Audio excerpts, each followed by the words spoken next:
You ask Tiger to solve. This deals with linear equations with one unknown. The final result is m equals 2. Let's solve it step by step. Simplify the expression. Expand the parentheses. Simplify the arithmetic.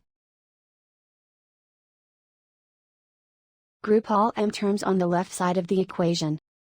Subtract 3m from both sides.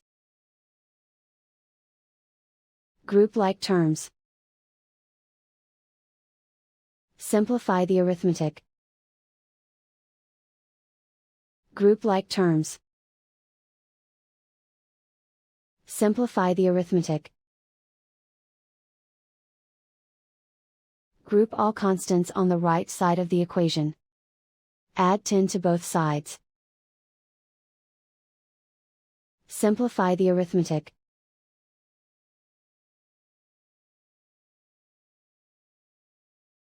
Isolate the m. Divide both sides by 11. Simplify the fraction.